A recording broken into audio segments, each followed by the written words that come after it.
Abra sua Bíblia na primeira carta de Pedro, capítulo de número 2. Primeira carta de Pedro, capítulo de número 2. Nós vamos ler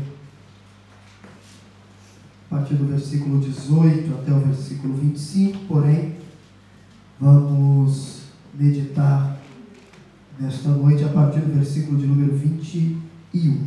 Amém? Mas leremos toda esta parte, do 18 ao 25. Nos diz assim: Vós servos, sujeitai-vos com todo o temor ao Senhor, não somente ao bom e humano, mas também ao mau, porque é coisa agradável que alguém, por causa da consciência para com Deus, sofra agravos, padecendo injustamente. Porque que glória será essa, se pecando sois esbofeteados e sofreis? Mas, se fazendo o bem sois afligidos e o sofreis, isso é agradável a Deus. Porque para isto sois chamados, pois também Cristo padeceu por nós, deixando-nos o exemplo, para que sigais as suas pisadas, o qual não cometeu pecado, nem na sua boca achou engano, o qual, quando o injuriavam, não injuriava, e quando padecia, não ameaçava, mas entregava-se àquele que julga justamente, levando ele mesmo em seu corpo os nossos pecados sobre o madeiro, para que, mortos para os pecados, pudéssemos viver para a justiça, e pelas suas feridas fostes sarados. Porque éreis como ovelhas desgarradas, mas agora tendes voltado ao pastor e bispo da vossa alma. Amém? Podem sentar.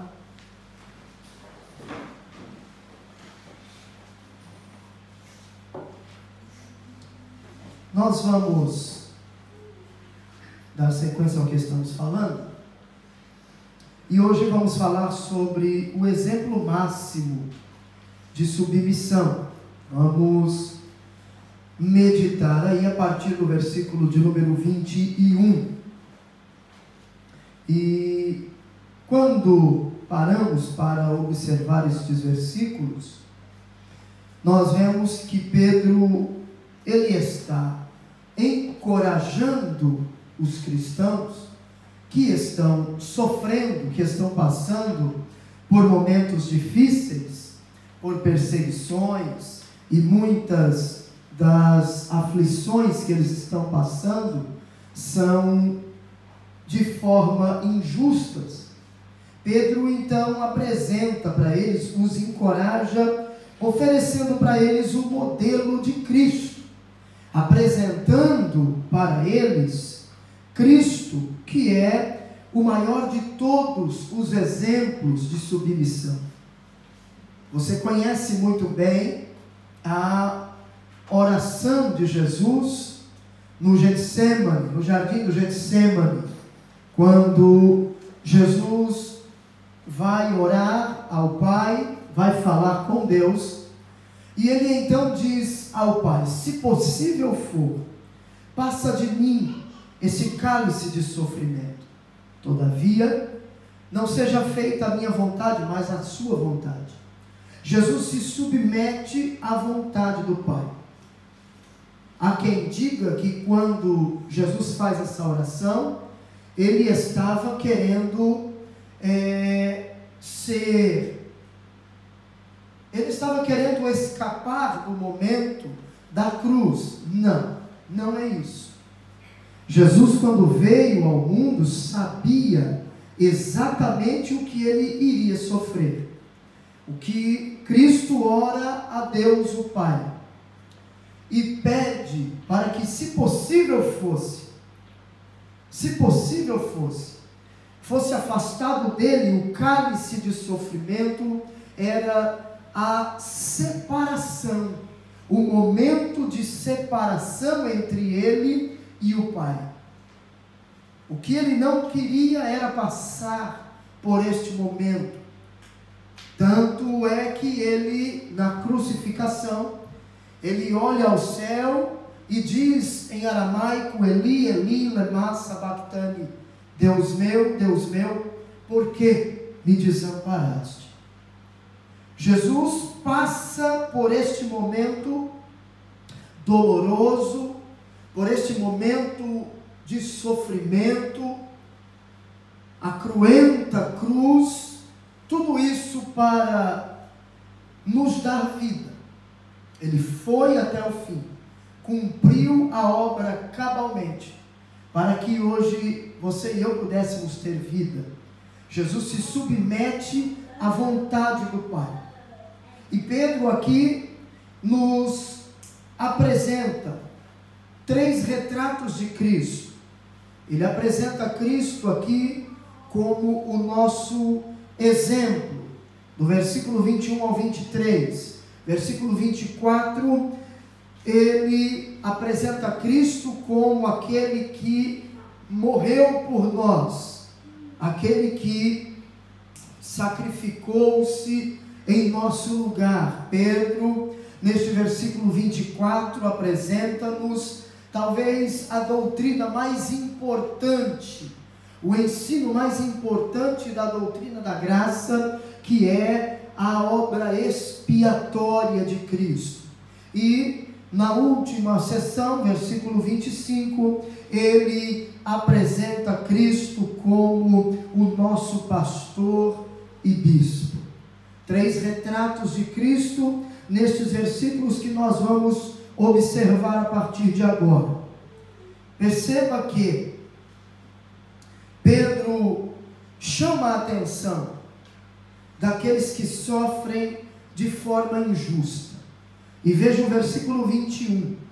Ele vai nos dizer assim, o primeiro ponto aí que vamos falar nesta noite: o sofrimento substitutivo de Cristo. Ele vai dizer assim: porque para isso sois chamados, pois também Cristo padeceu por nós, deixando-nos o exemplo, para que sigais as suas pisadas. Quando olhamos para Jesus, quando olhamos para tudo o que Cristo passou, nós obtemos um alento para a nossa alma, para suportarmos com paciência os sofrimentos da carreira cristã. A caminhada com Cristo não é uma caminhada que só viveremos bons momentos. A caminhada com Cristo não é uma estrada que vamos percorrer aonde não existirão pedras, espinhos pelo caminho. O próprio Cristo, ele disse que no mundo teríamos aflições, mas ele disse: tende bom ânimo. Ele diz: eu venci o mundo. Ora, Cristo é aquele que venceu por nós. Cristo é aquele que veio em nosso lugar, sofreu, morreu a nossa morte, para que nós pudéssemos viver a sua vida. O que me chama a atenção aqui é o capítulo 12, vamos ler, da epístola do escritor aos Hebreus. Do versículo 1 ao versículo 3, olha que texto maravilhoso. Portanto, nós também, pois que estamos rodeados de uma tão grande nuvem de testemunhas, deixemos todo o embaraço e o pecado que tão de perto nos rodeia, e corramos com paciência a carreira que nos está proposta. O escritor da epístola aos Hebreus diz, neste versículo 1, para nós deixarmos tudo aquilo que sirva de impedimento, tudo aquilo que possa servir de obstáculo para nós nesta carreira. Qual carreira que ele está falando? A carreira da vida cristã, a carreira até a eternidade, a carreira até o céu de glória. Ele está falando, quando nós lemos este texto, nos traz à memória um exemplo de uma maratona. É como se o escritor da Epístola aos Hebreus estivesse nos apresentando o exemplo de um maratonista, que para correr, chegar ao fim, concluir a sua maratona, ele precisa deixar de lado tudo aquilo que possa lhe impedir de correr. É uma carreira que não se alcança a vitória saindo em disparada logo no início. Não, o texto vai nos dizer: deixando todo embaraço e o pecado que tão de perto nos rodeia, e corramos com paciência. É uma carreira que vamos chegar ao final dela sendo pacientes. Vai ter momentos nesta corrida que nós vamos acelerar um pouco mais. Vai ter momentos nesta corrida que nós vamos procurar, nós vamos cadenciar um pouco mais o ritmo, porque não vence quem chega na metade. O vencedor desta maratona é quem chega no final dela. A vitória não está no meio da maratona, a vitória está no final. Agora veja que o escritor da Epístola aos Hebreus, ele nos diz como nós vamos correr e chegar ao final. Ele diz: de que maneira nós temos que correr? Olhando para Jesus, autor e consumador da fé, o qual, pelo gozo que lhe estava proposto, suportou a cruz, desprezando a afronta, e assentou-se à destra do trono de Deus. O escritor da Epístola aos Hebreus apresenta o exemplo de Cristo, que correu esta carreira, que enfrentou as dificuldades da carreira. Ele vai dizer aqui que pelo gozo que lhe estava proposto, suportou a cruz, desprezando a afronta.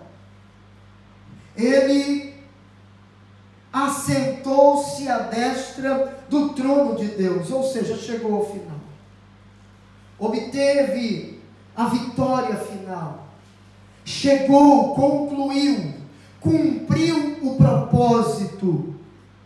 Ele nos coloca Cristo como o exemplo a ser observado, o modelo a ser seguido.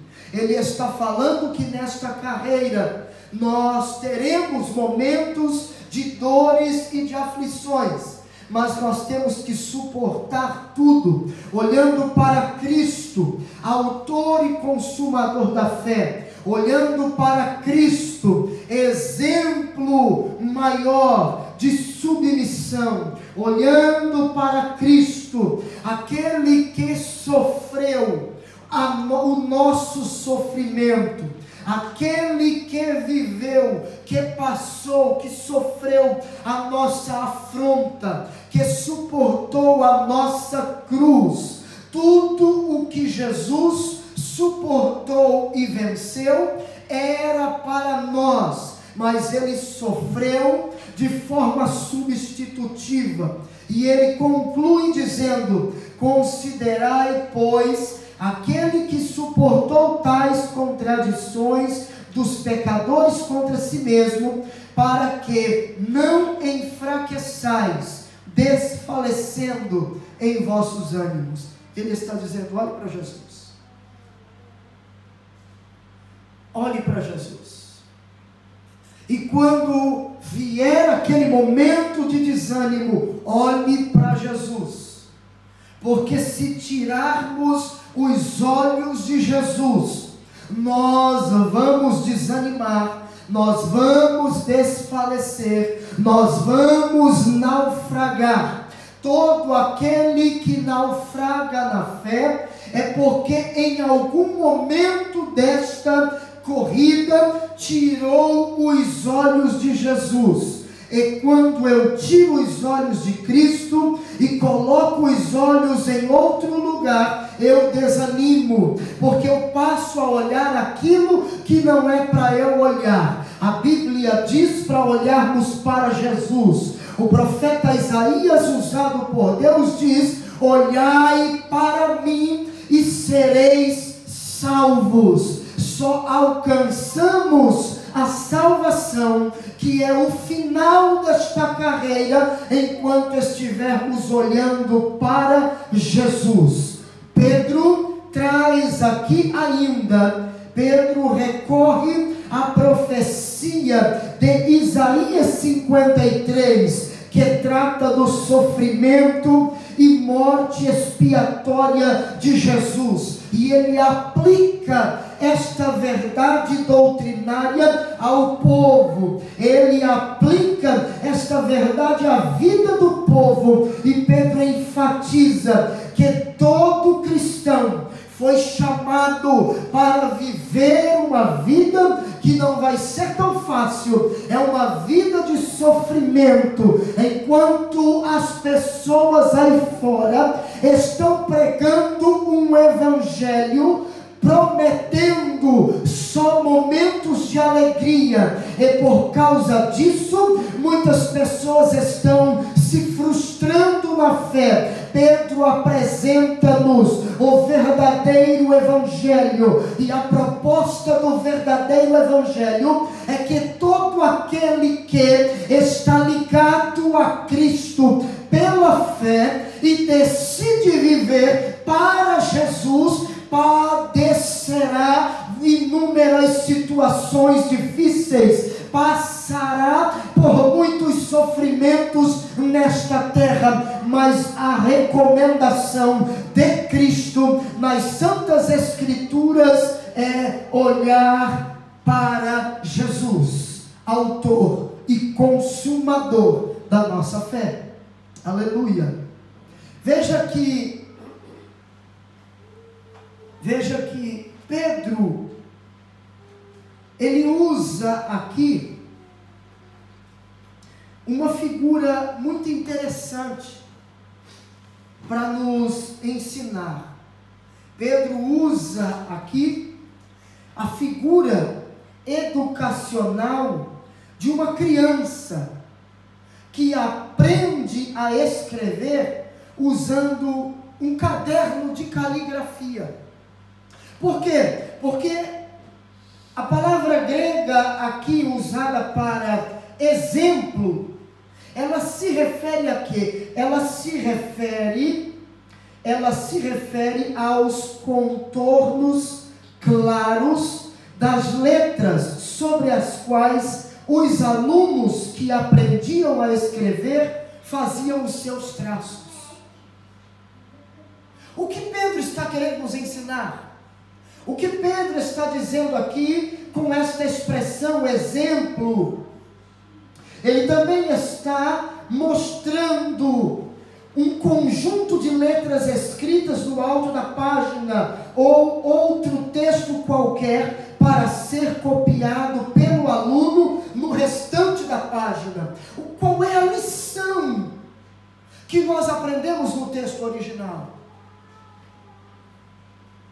É que nós devemos escrever a nossa vida copiando o modelo de Jesus Cristo. Temos que olhar para Ele. Sabe, meditando neste texto,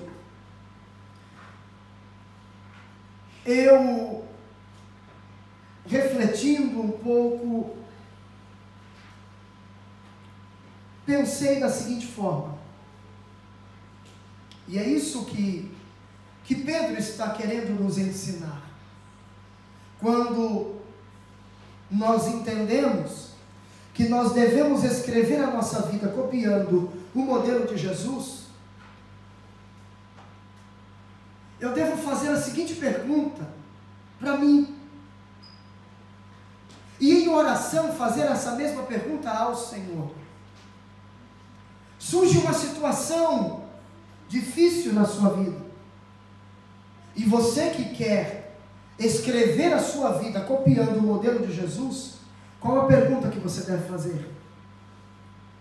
Como Jesus agiria nesta situação? Você está passando por um momento difícil na sua vida,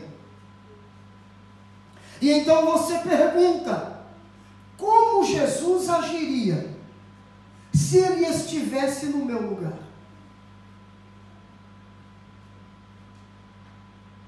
O que Jesus faria se ele estivesse no seu lugar? Se ele estivesse no meu lugar, o que Jesus faria? Em determinadas situações da nossa vida, o que Jesus faria? Determinadas decisões que você precisa tomar, o que Jesus faria? Quando você e eu entendemos que precisamos escrever a nossa vida copiando o modelo de Jesus, essa pergunta é de suma importância. Porque eu estou pedindo a Deus que me dê a direção. Eu estou deixando de agir com as minhas próprias mãos. Eu estou deixando de agir com a minha razão para ser direcionado pelo Espírito de Deus. Jesus, o que o Senhor faria neste momento? Espírito de Deus, me direcione. O que o Senhor faria se estivesse no meu lugar? Aí eu parto para o segundo subtópico desta reflexão. O versículo 22. O exemplo deixado por Cristo. Porque o versículo 22 vai nos dizer assim: o qual não cometeu pecado, nem na sua boca se achou engano. Qual foi o exemplo deixado por Jesus? E quando nós lemos esse versículo 22, nós encontramos aqui a primeira citação direta à profecia messiânica de Isaías 53. Porque Pedro está mencionando aqui o versículo 9 do capítulo 53 de Isaías.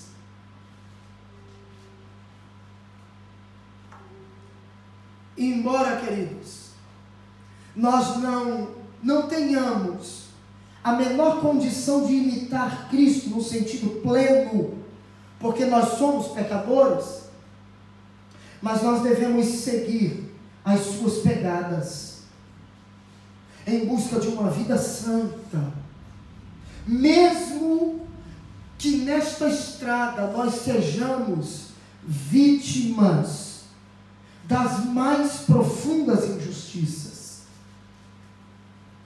Pedro, ele está nos apresentando um legado de Cristo, um exemplo deixado por Jesus.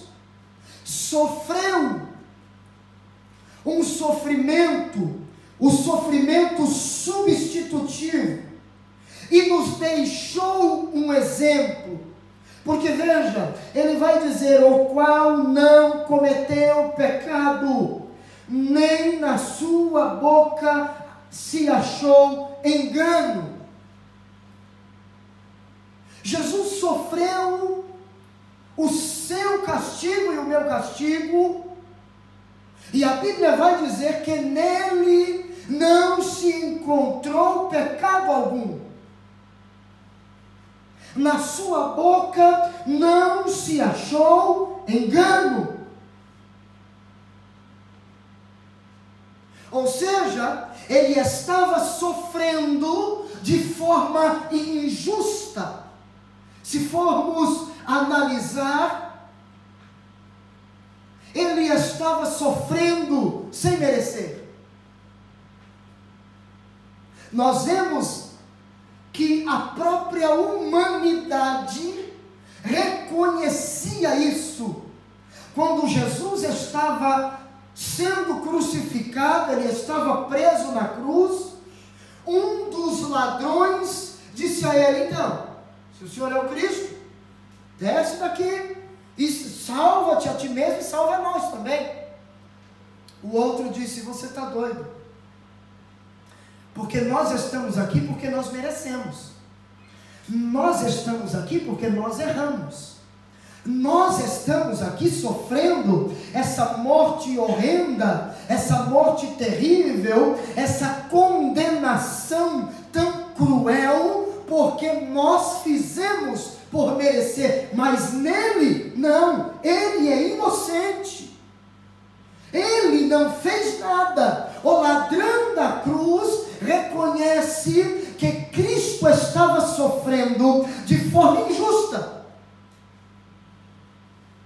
mas ele nos deixa um legado, ele nos deixa um exemplo, ele nos deixa um modelo a ser seguido. E aí eu entro no terceiro ponto, porque ele sofreu o sofrimento substitutivo, deixando-nos um exemplo.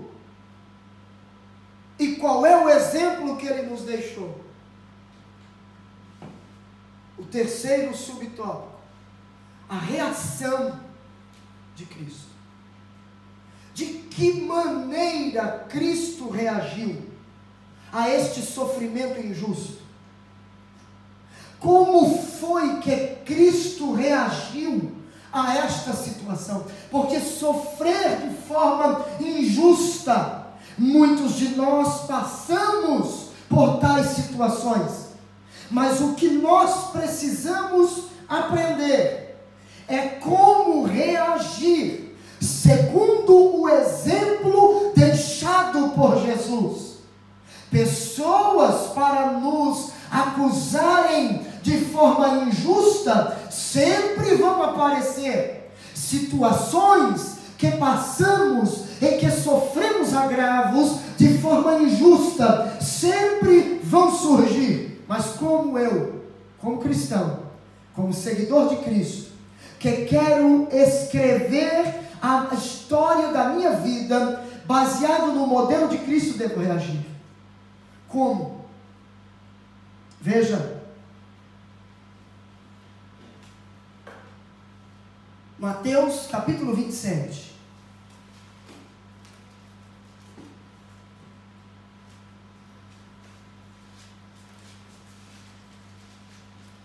Mateus capítulo 27, versículo 12 até o versículo de número 14, vai nos dizer assim: e sendo acusado pelos príncipes dos sacerdotes e pelos anciãos, nada respondeu. Disse-lhe então Pilatos: não ouves quanto testificam contra ti? Não ouves quantos testificam contra ti? E nem uma palavra lhe respondeu, de sorte que o governador estava muito maravilhado. Diante da acusação dos principais, dos sacerdotes e dos anciãos, Jesus permaneceu calado. Jesus não retrucou. E ele tinha toda a condição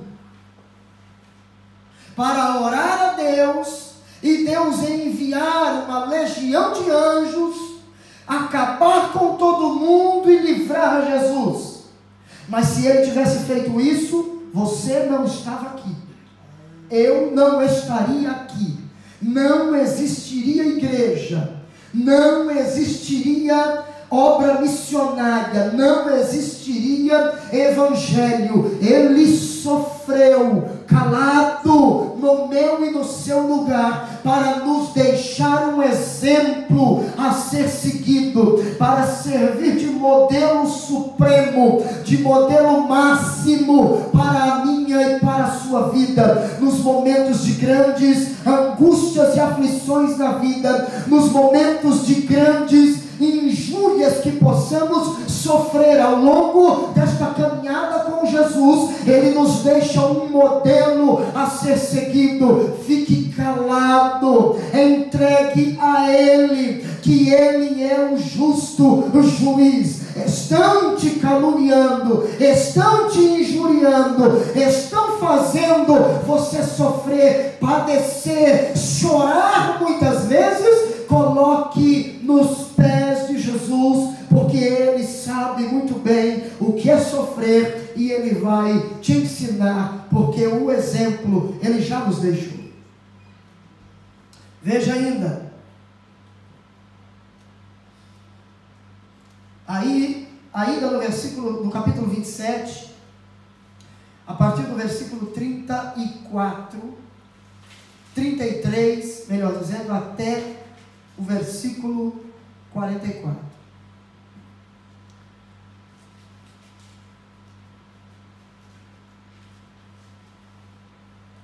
E chegando ao lugar chamado Gólgota, que significa lugar da caveira, deram-lhe a beber vinho misturado com fel, mas ele, provando, não quis beber.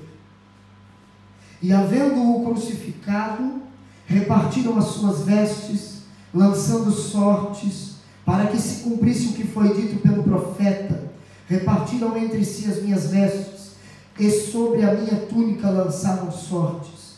E assentados o guardavam ali, e por cima da sua cabeça puseram a escrita a sua acusação: este é Jesus, o Rei dos Judeus. E foram crucificados com ele 2 salteadores, uma à direita e outra à esquerda. E os que passavam blasfemavam dele, meneando a cabeça e dizendo: tu que destróis o templo e em 3 dias o reedificas, salva-te a ti mesmo. Se és o Filho de Deus, desce da cruz. E da mesma maneira também os príncipes dos sacerdotes e os escribas e anciãos e fariseus, escarnecendo, diziam: salvou os outros, e a si mesmo não pode salvar-se. Se é o Rei de Israel, desça agora da cruz e creremos nele. Confiou em Deus. Livre-o agora, se o ama, porque disse: sou filho de Deus. E o mesmo lhe lançaram também em rosto os salteadores, que com ele estavam crucificados. Jesus sofreu tudo isso. Rasgaram as suas vestes, cuspiram no seu rosto, lhe botaram uma coroa de espinhos, lhe fizeram as mais terríveis acusações, dentro de um julgamento mais injusto. E Jesus não abriu a sua boca. E Jesus não lhes respondeu absolutamente nada. Jesus não clamou por justiça. Jesus não clamou pela sua inocência. Enquanto todos o acusavam, quando ele abre a boca, Lucas registra, no capítulo 23 e o versículo 34, Jesus diz: Pai, perdoa-lhes, porque não sabem o que fazem. Quando todos o acusavam, quando todos escarneciam dele, ele orou por eles, suplicando que o Pai lhes perdoasse, porque dizia ele: eles não sabem o que estão fazendo. Nós hoje agimos completamente diferente do exemplo deixado por Jesus. Quando passamos por momentos difíceis, queremos fazer justiça com as próprias mãos. Ainda tem aqueles que dizem assim: eu sou convertido, mas o meu braço não é. Ou você é por completo, ou não é por completo. Ou eu sou de fato convertido, ou eu não sou convertido. Outros dizem: eu sou crente, mas eu não sou bobo, eu não levo o desaforo para casa. Jesus se calou. E por muito menos você tem aberto a boca, por muito menos você tem murmurado, por muito menos você tem reclamado, por muito menos você tem chegado até diante de Deus e tem dito: Senhor, eu não aguento mais essa situação. Ele passou um sofrimento pior do que o meu e o seu, e não abriu a sua boca. E ao invés de agir da mesma maneira como seus acusadores, Jesus orou por eles. Jesus intercedeu por eles. Jesus disse: Pai, perdoa-os. Eles não sabem o que fazem. Aleluia. Quarto ponto. Versículo 24.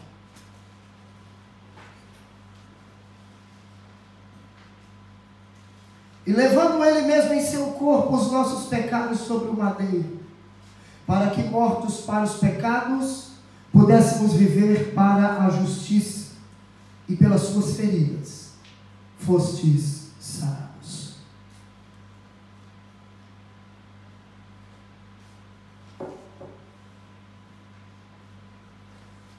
O que você precisa entender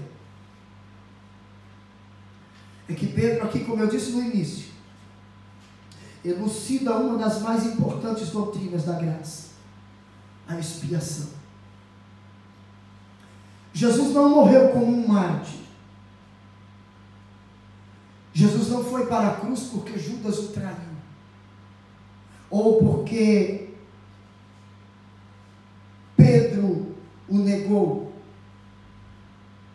e nem foi pregado no madeiro porque os sacerdotes o entregaram, e nem porque Pilatos o condenou, o sentenciou à morte.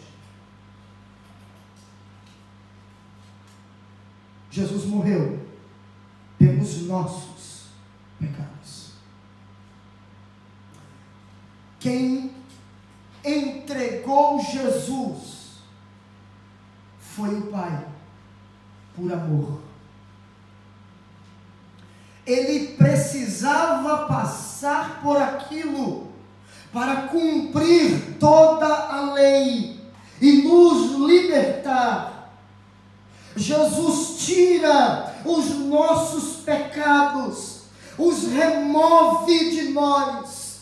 Jesus aqui, da mesma forma que o bode expiatório de Levítico 16, que é um tipo de Cristo, no Antigo Testamento, ele levava, carregava os pecados do povo e levava para muito longe. Cristo, como Cordeiro de Deus, carrega os nossos pecados em seu próprio corpo, tira os nossos pecados. João vai dizer isso no capítulo 1 e o versículo 29 do Evangelho que leva o seu nome: eis o Cordeiro de Deus, que tira o pecado do mundo. no capítulo 16, versículos 21 e 22 do livro de Levítico, é o bode expiatório que aponta para o sacrifício de Cristo, levando os pecados do povo para fora, para longe. Cristo remove de nós o pecado. A obra expiatória de Cristo, morrendo em nosso lugar, sendo o Cordeiro, nosso Cordeiro Pascal, sendo aquele que morre, que se entrega em nosso lugar, nos justifica, nos deixa diante de Deus, como se nós nunca tivéssemos cometido pecado algum. O diabo não pode mais te acusar. O diabo não pode mais lançar em rosto os seus pecados, porque a Bíblia diz que o sangue de Jesus Cristo nos purifica de todo pecado. O diabo lança em rosto o seu pecado, as suas falhas do passado, mas Cristo te justifica. Todas as vezes que alguém aparecer diante de você para lançar em seu rosto o pecado que você cometeu, é como Satanás usando a vida desta pessoa para jogar na sua face o pecado que você cometeu. Mas diga: o sangue de Jesus Cristo me purifica de todo pecado. Deus lança o pecado da humanidade no mar do esquecimento, mas o ser humano tem a facilidade de lembrar os pecados que antes cometemos. Mas você fez isso. Mas você era assim. Não aceite a acusação de Satanás. Você é livre. Você é santificado, você foi purificado, você foi lavado e remido pelo sangue do Cordeiro. Pedro está dizendo aos crentes que estavam passando por este momento difícil em suas vidas, que assim como Cristo padeceu, sofreu e não abriu a sua boca, eles deveriam também passar por estas aflições calados, glorificando a Deus. Por quê? Porque o diabo não podia lhes acusar, porque Cristo levou sobre si os nossos pecados, os pecados deles. Cristo levou sobre si, e Pedro vai concluir dizendo: pelas suas feridas nós fomos sarados. Aleluia! O mundo sofria de uma enfermidade incurável, mas Cristo, que é o médico dos médicos, levou sobre o seu corpo, na cruz do Calvário, a nossa enfermidade, as nossas chagas, as nossas misérias. Hoje você é livre, hoje você é livre, hoje você está purificado, santificado pelo sangue de Jesus Cristo. Glória a Deus, glória a Deus. Para concluir, versículo 25.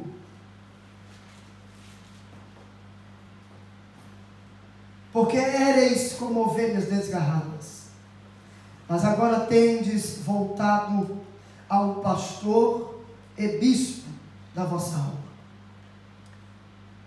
Pedro usa aqui Isaías 53, versos 5 e 6. A profecia de Isaías, para falar conosco, para falar com os seus leitores, para falar com os crentes que estavam recebendo esta carta. E Pedro usa duas figuras muito ricas aqui, duas palavras muito importantes: pastor e bispo. O termo grego aqui traduzido por pastor é poimen, que aponta para um cuidado, a vigilância e o sacrifício do Senhor em nosso favor. O bom pastor, do capítulo 10 do Evangelho segundo escreve João, o bom pastor dá a vida pelas suas ovelhas. Jesus apresenta-se como o bom pastor, aquele que dá a vida pelas suas ovelhas, aquele que cuida, aquele que está sempre atento. A figura do pastor é uma figura muito rica no contexto da Bíblia Sagrada quando vamos meditar. Porque quando o pastor saía com as ovelhas para levá-las a se alimentar, ele tinha todas as armas necessárias para cuidar das ovelhas, para evitar que qualquer animal pudesse atacar as suas ovelhas. O cuidado. Ele diz que antes nós andávamos como ovelhas desgarradas, ou como ovelhas que não tinha pastor, não tinha quem cuidasse, não tinha quem olhasse por nós. Mas ele diz agora, tendes voltado ao pastor e bispo da vossa alma. Ele cuida de nós. É lindo quando lemos o Salmo 23, o Salmo do pastor, aonde Davi usa da sua experiência no trabalho pastoral, quando da sua juventude, e compõe este lindo salmo. Quando ele mostra o cuidado do pastor em guiar a ovelha, em guiar o rebanho a pastos verdejantes, a águas tranquilas, a passar o óleo sobre a ovelha. Tudo isso tem uma razão, um porquê. Tudo isso está relacionado ao grande cuidado de Deus para com a nossa vida. E ele usa, para concluirmos, a expressão bispo, que vem do grego episcopos, que se refere a supervisão e liderança. Ele diz, agora voltastes ao pastor e bispo da vossa alma. Ele está liderando o seu rebanho. Ele está supervisionando o seu rebanho. É por isso que quando você vai fazer algo de errado, o Espírito Santo de Deus te alerta. O Espírito Santo de Deus fala com você. O Espírito Santo de Deus te avisa. Porque Ele cuida de nós. Ele está supervisionando a nossa vida. O salmista no Salmo 139 deixa isso muito claro. Para onde me irei do teu Espírito? Ou para onde fugirei da tua face? Deus está sempre nos observando. Deus está sempre perto de nós. Pedro também usa a expressão e diz assim, que o diabo, vosso adversário, ele anda ao nosso derredor, buscando a quem possa tragar. Por que ao derredor? Porque ao nosso redor estão os anjos do Senhor para nos guardar. Amém? Amém. Fica de pé, por favor.